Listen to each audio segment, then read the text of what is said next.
여러분 반갑습니다. 오늘도 하나님의 말씀을 나누겠습니다. 오늘은 주님이 부활하신 부활절인데요. 우리가 부활의 기쁨을 누리는 귀한 날 되기를 소망합니다.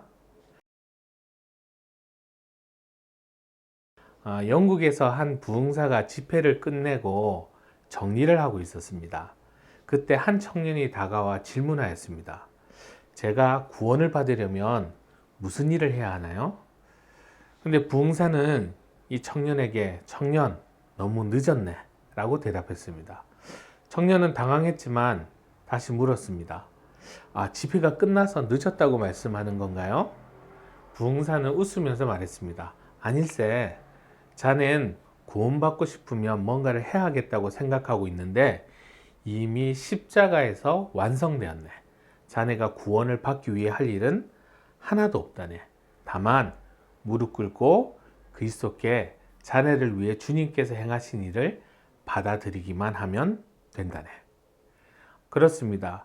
우리의 죄를 짊어지시고 십자가에서 죽으신 주님을 받아들이고 믿으면 됩니다. 그걸로 충분합니다. 우리의 노력이 아닌 우리의 공로가 아닌 것입니다. 십자가의 사랑을 믿고 받아들이는 것입니다. 부활의 기쁨을 누리는 여러분 되기를 바랍니다. 오늘 말씀입니다. 요한복음입니다. 20장 24절부터인데요. 제가 읽겠습니다. 12제자 중에 하나로서 디두모라 불리는 도마는 예수께서 오셨을 때에 함께 있지 아니한지라.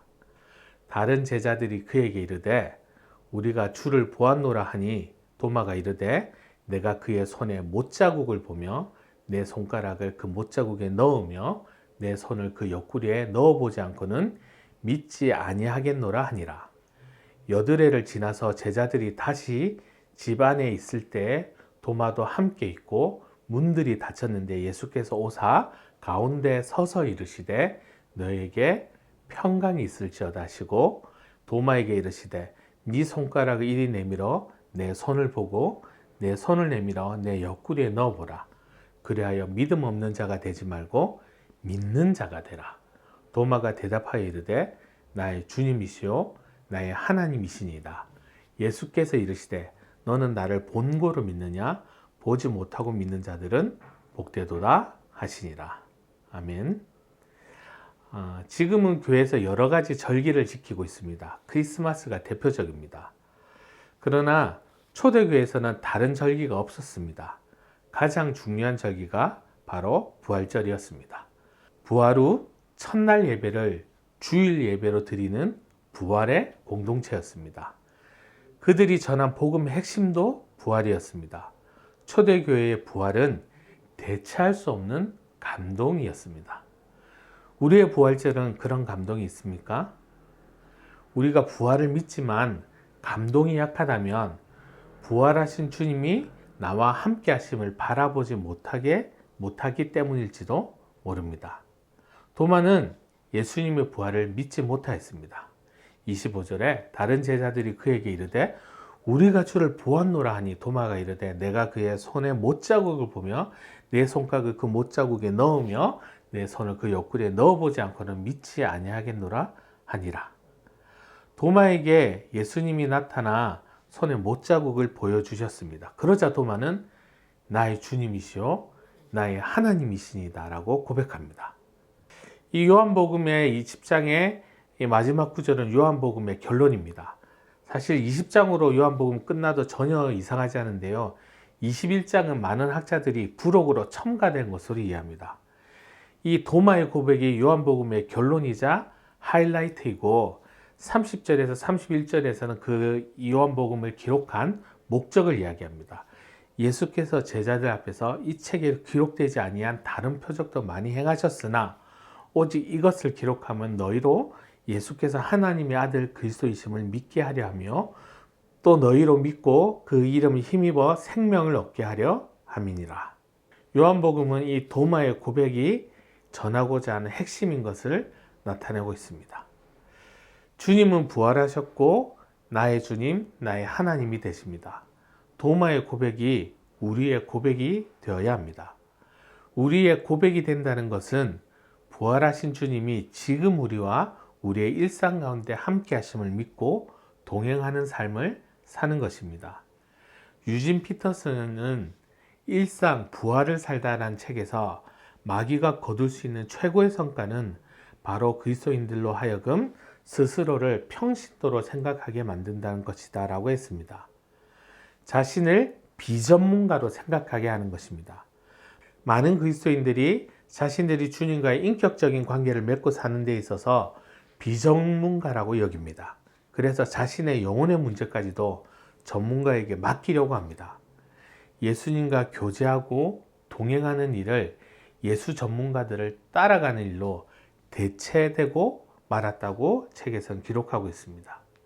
설교에 의존하고 종교적 행위에 의존하거나 사역자를 의존해서는 안 됩니다. 부활하시고 나와 동행하시는 일을 다른 사람에게 의존하면 안 됩니다. 도움을 받을 수 있지만 부활하신 주님을 만나는 것은 일상에서 우리가 직접 경험해야 하는 은혜입니다.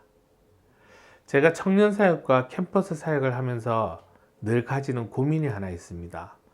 어떻게 일상에서 생활 속에서 부활하신 주님과 동행하는 삶을 살게 할 것인가?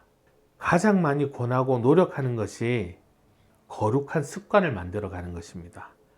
저의 설교나 행사들은 다 지나가는 것이지만 성경 읽기와 기도, 묵상에 매일매일 하나님을 만나는 거룩한 습관이 만들어지면 청년들의 평생의 삶을 변화시키며 어디에서든 자라게 하는 능력이 될 것을 기대하기 때문입니다.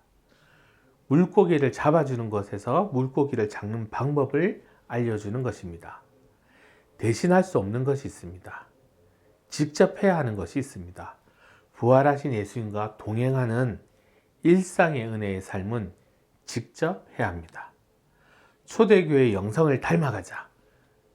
부활하신 주님과 뜨거웠던 믿음을 닮아가자고 이야기를 많이 했더니 나도 초대교회 성령이 임할 때 그 자리에 있었으면 얼마나 좋을까요? 이런 이야기를 합니다. 도마처럼 예수님의 손자국을 내가 만져봤으면 얼마나 좋을까요? 라고 말합니다. 지금 나와 함께 하시는 주님을 여전히 바라보지 못하고 있는 것입니다. 부활의 주님이 나와 함께 하신다는 말을 하지만 믿지 못하는 것입니다. 마리아는 무덤에서 부활하신 예수님을 보고도 알아보지 못하였습니다. 엠마오로 가는 두 제자들도 예수님과 대화를 나누고 가슴이 뜨거워졌지만 누구인지 알아보지 못하였습니다. 도마는 부활하신 주님의 소식을 들었지만 믿지 못하였습니다. 우리도 부활하시고 함께 하시는 주님을 알아보지 못하고 살고 있지 않습니까? 상실감에 빠져서 고통에만 매달려 알지 못하고 자신들의 문제와 삶에만 집중해서 주님을 알아보지 못하고 함께 계신데도 안 계신 것처럼 살아가고 있지 않습니까?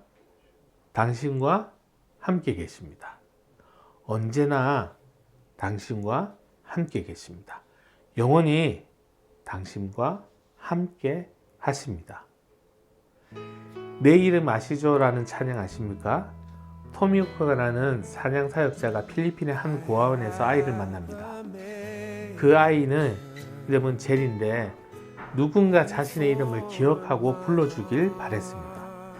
토미 후커는 그 아이에게 나도 네 이름을 알지만 하나님도 젤이 너의 이름을 알고 기억하신다 라고 말합니다. 그 위로를 하면서 만들어진 곡이 이 찬양입니다. 내가 너를 지명하여 불렀나니 내가 너를 손바닥에 새겼고 말씀하시며 내 이름을 부르시는 부활의 주님과 동행하기를 소망합니다. 이 찬양 정말 좋아하는데요. 나를 지으신 주님 내 안에 계셔 처음부터 내 삶은 그의 손에 있었죠. 내 이름 아시죠? 내 모든 생각도 내 흐르는 눈물 그가 닦아 주셨죠. 내 이름을 아시고 나를 부르시는 부활의 주님과 동행하는 부활절 되기를 소망합니다. 부활절은 그냥 하루만 지키는 절기가 아닙니다. 우리가 고난주간은 사순절은 40일 동안 기념하는데요. 부활절은 하루만 이렇게 딱 하면 끝나는 것처럼 여기는데 부활절은 하루만 지키는 절기가 아닙니다. 부활하신 주님이 매일 우리와 동행하시기 때문에 사실은 매일매일이 부활절이고 부활하신 주님과 동행하는 것입니다. 내 이름을 아시고 나를 부르시는 부활의 주님과 동행하는 여러분 되기를 소망합니다. 같이 한번 기도하겠습니다. 사랑하는 주님, 부활하시고 나와 함께 하시고 영원히 나와 함께 하시는 그 주님과 동행하며 부활의 기쁨을 매일매일 누리는 우리 한 사람 한 사람 되어지게 도와주십시오. 예수님의 이름으로 기도하였습니다.